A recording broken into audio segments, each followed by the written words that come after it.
Hello. Welcome along. This is episode 170 of Adventures in Pop. My name's Simon Jacobs. You probably know that already. And in this episode, I want to talk about really one subject only, which is doing a kind of recap and review on this whole campaign that I've been running for the release of this sixth album, Strange Alien, which came out at the end of May, because the promotion using these nice people from Liberty PR in Brighton, that doesn't sound very nice, does it? Working with Liberty PR based in Brighton, the promotion is coming to an end. And so really it seems kind of sensible to kind of wrap it up and just talk a little bit about what happened, whether it was worth it, what success looks like, how do we count success, and essentially, what were the strands of the campaign, and would I do it again, I suppose, is one of the real key questions. So let me give you a little bit of background for those who've not been watching every episode. I obviously have a little chat with yourself about that, but it's going to happen, isn't it? So let me give a little bit of background as to kind of what took place, and then we can review how well they were executed, what the impact was, etc. And it's probably worth saying, look, I'm not a marketeer, so here and there, my really detailed grasp of exactly what is being described to me is a little bit hazy. So basically, as I got close to the release of the album, because I was releasing all these singles, once a month, occasionally even faster than that. As it got towards the end of releasing all the singles, I got into a conversation with Liberty PR. It was really good timing because this album release was just coming up. They got in touch with me and said, hey, do you fancy having a chat? I thought, I blooming well do. Partly because it was so nice to be offered the opportunity of a chat. I mean, even if nothing had gone any further, I quite like the idea of just, talking to some professionals partly about my music, which of course is a nice little, ego trip. But more importantly, actually, it was about how to use various different aspects of social media, how to put a campaign together, how to promote in a sensible way when you haven't got a huge budget your album release. So we got talking, the album was due. What we did was we made a bit of a fuss of track 11, which is Face the Music, which was a track that I wasn't necessarily expecting even to release as a single. I played it to them at one point and said, I'm a bit concerned that we've sort of missed this out. It's my fault, it's not yours. And they said, oh, that's good. We should use that as our kind of promotion tool to then promote the album. So there was a bit of shuffling stuff around, and we made sure that Face the Music became the 11th single from this album. There was only one track in the end that was not released as a single at all, and that's Hay Fever, track 12. And so track 11, Face the Music, became the kind of focal point of some of the promotion work. And then the album was released a week later on the 31st of May. So what actually happened? Well, first of all, it's probably worth reminding you I had to go and get some professional photos taken. I remember the question. It was, do you have any professional photos? No. So again, I had a whole load of photographs taken. I think they were just right for what we needed. I'd like to thank, as I've done before, our friend Rachel Ibb, who came over at short notice and very patiently while the dog ate her tripod, and there's no lie, while the dog ate the base of her tripod, I should say. She just took photos of me and was, calm and helped me not be too self-conscious about the whole thing. And so I'd like to thank Rachel, and obviously my leather jacket, which seems to feature in pretty much all of them. So got those done, got them sent off.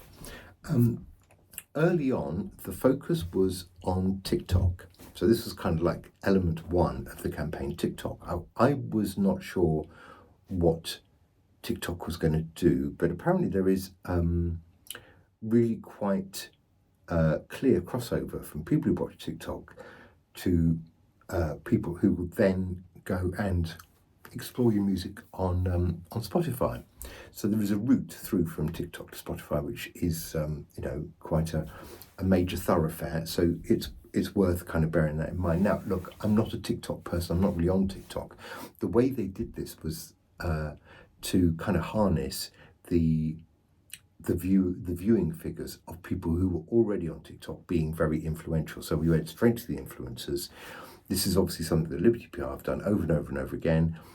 They know who the influencers are in certain subjects and genres on TikTok, some of them quite weird and wonderful.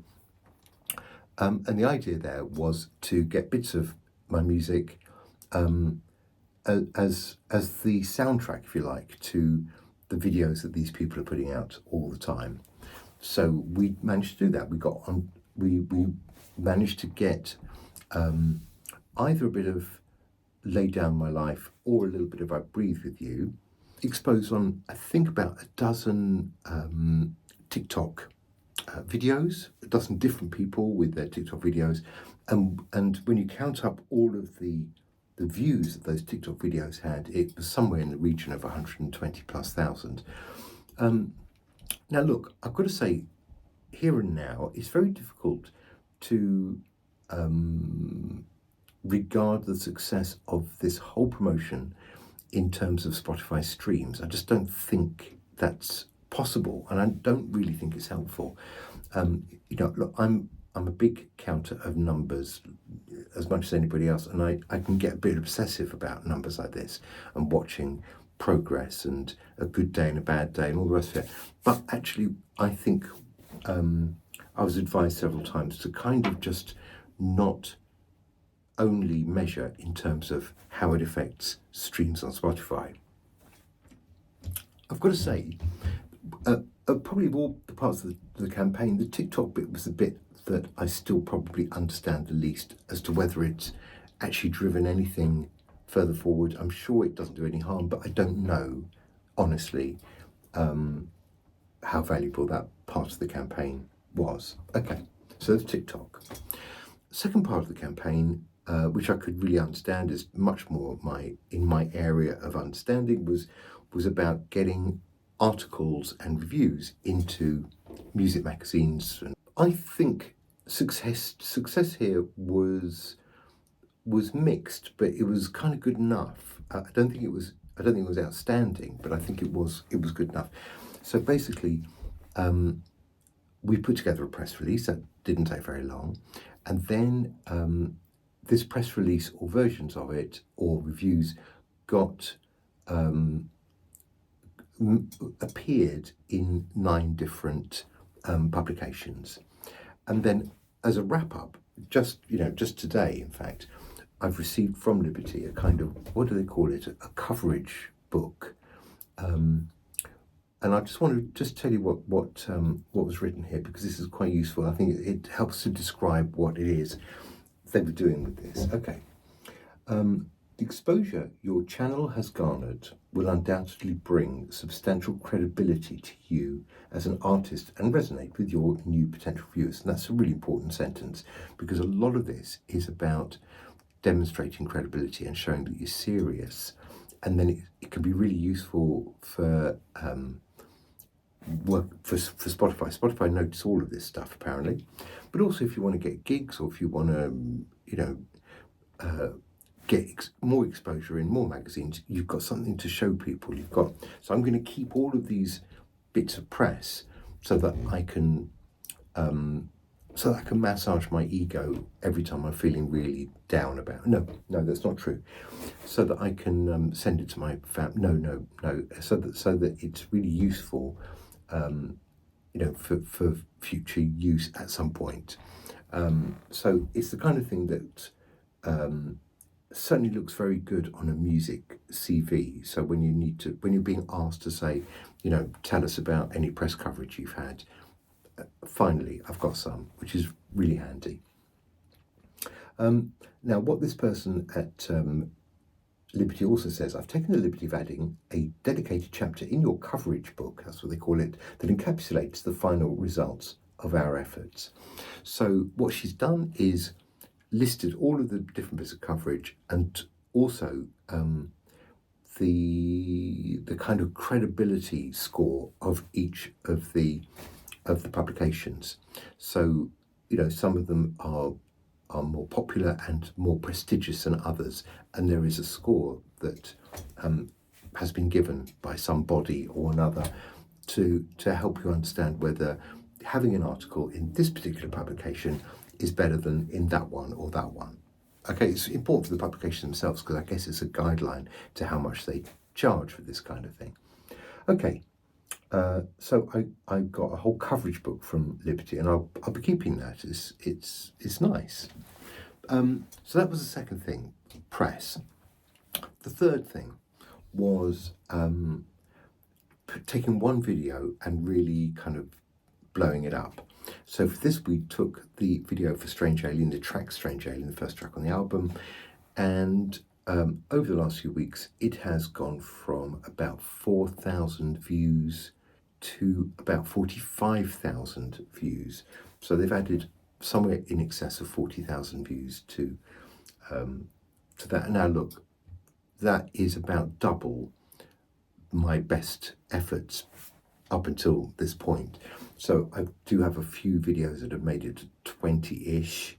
Nothing has got anywhere close to 45,000 views. That's a lot, I think. And by the way, that kind of goes along with how my subscriber numbers have been really blossoming during the course of this year. And I've said it a few times because I'm still kind of enthralled to it. But at the beginning of the year, I think I had 1,800 something subscribers. I've now got 29,000. So 1,000, nearly 2,000 up to not far short of 30,000 is the story of this year so far. So long may that continue. And if you are a new subscriber, thank you. So there we go. That has been the promotion campaign. It's been get yourself some professional photos, TikTok campaign, then it's been articles in the press, 9 of them, and the YouTube video going bonkers up to 45,000. They've added 40,000 of those 45,000. So would I do it again? I would. So a couple of things. First of all, I want to say Liberty PR were delightful to work with. They were really nice. And I wrote them a little note today just to say thank you. And I wanted to say one of the things that was so nice was not just the fact that they could have what they do and they do what they say they're going to do and all that kind of stuff, which is kind of, in a way, it's the basics. The thing that was also good was just having that feeling that there was professional people around who think that what you're doing is, okay and worth investing in, and they kind of, they sort of believe in you. And when you're an independent musician, and if you are an independent musician, you do not need me to tell you this, but you are starved of feedback. You're starved of real support. Your friends and family are going to be right on your case for the first 6 months or so, and then they've got lives to live. They go on with other stuff. I can't expect them to be keeping up with every release, every video, every turn. So it's just really good to have an actual professional bunch of people who are just really nice, who are in your corner. They're on your side. They're fighting your fight with you, and I really appreciate it. So would I do it again? Yes, I would. Okay, it cost a few £1,000, and it's really hard to say whether that few £1,000 could have been spent better elsewhere. I don't know. But in terms of giving me a bit of clarity in what I do with marketing, and in terms of giving me a bit of a platform to work on as I go off into releasing new tracks, which I will start doing soon, I think it's been really valuable. Okay, and there are a couple of things in the way I left it with them that I think is worth just pointing out. One is, this guy Dan said, don't wait too long to release something new, which will be the beginning of album 7, whatever that's going to be. Okay, so I am going to try and get my first new release of a next batch of music out in the middle of August sometime. So I've got to be thinking about that pretty soon, because you need a few weeks of run-in time to get it all out on Spotify.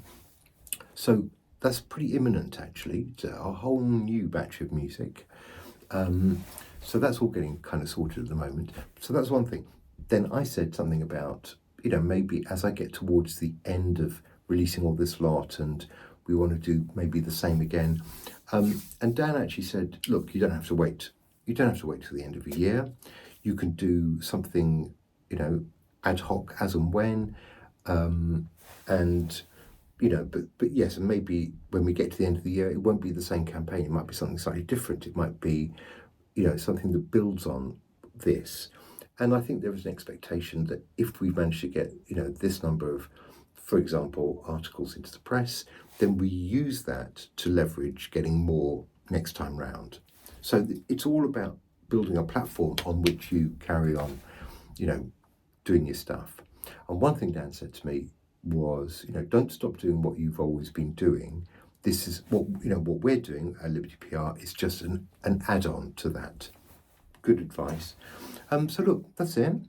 A worthwhile investment. It wasn't entirely cheap. I thoroughly enjoyed it. They were good people. They were honest. They did what they said. They were nice and supportive. And what more could I ask?